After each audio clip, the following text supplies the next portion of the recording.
This week is the annual Money in the Bank Premium Live event from WWE. This is one of the best examples of a tried and true trope of professional wrestling, the gimmick match. They range from extreme rules to comedy matches. These oddball competitions are part of what makes wrestling far more entertaining than any of the sports it emulates. And I'm going to tell you about my top 5 favorite kinds of gimmick matches and how they help to tell unique stories, right here today on Wrestling with Story.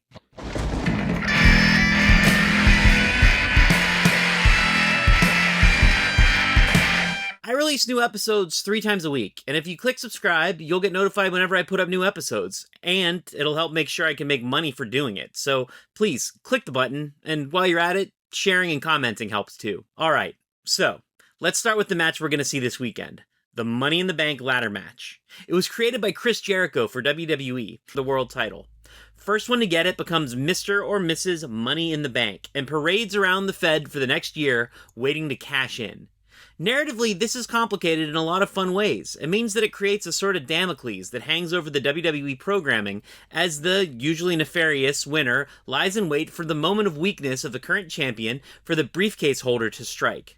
So you sort of get a double benefit of the match, both a great ladder match to win the briefcase and the dramatic payoff for the cash-in. This has led to classic character-defining moments for wrestlers as diverse as Edge, John Cena, Dolph Ziggler, Otis, Io Sky, and Seth Rollins.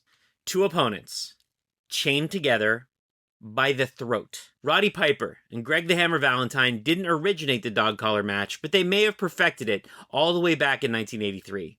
Dog collar matches are always advertised as, quote-unquote, taking years off of the career of the participants for the completely brutal style of these iconic matches.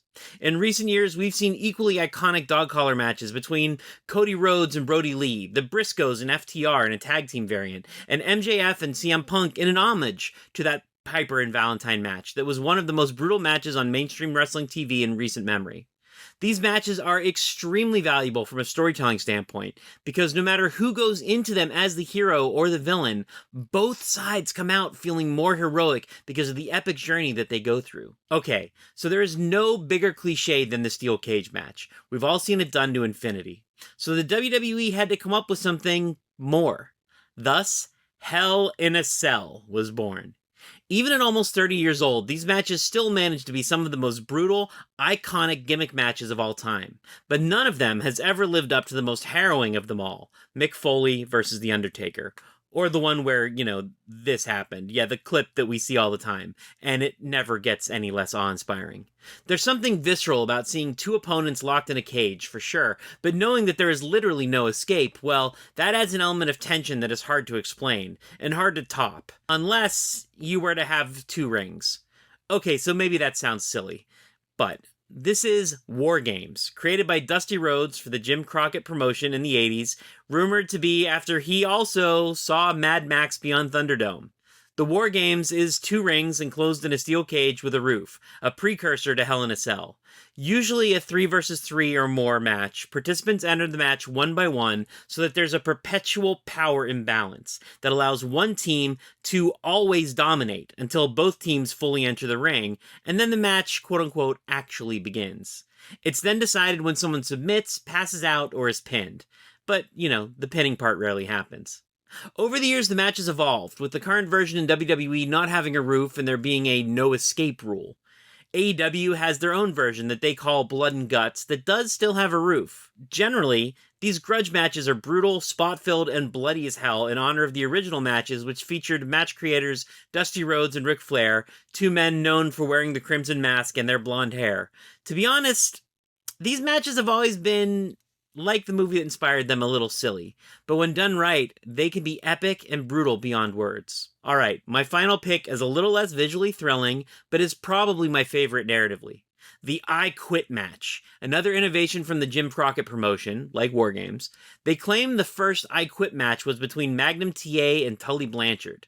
One of the most iconic of the old school was the grueling, brutal match between Ric Flair and Terry Funk from 1989, which is famous for having some of the first table spots on US television. Iconic matches include The Rock versus Mick Foley, where The Rock used a tape recorder of Mick saying "I quit" to trick the referee.